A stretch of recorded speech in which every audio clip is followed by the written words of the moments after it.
saya kira dengan kejadian ini itu pasti kita akan lebih protect lagi supaya tidak ada lagi anak-anak yang bisa masuk ke dalam. Sambil kita ke depan kita protek habis, kita pasangi lagi kawat berduri, kawat tangsinya di lapangan. Penambahan personel itu sudah pasti.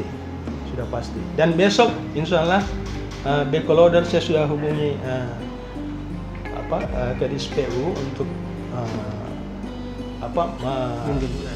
membawakan alatnya, backloader, eskavator untuk melakukan penimbunan di lapangan.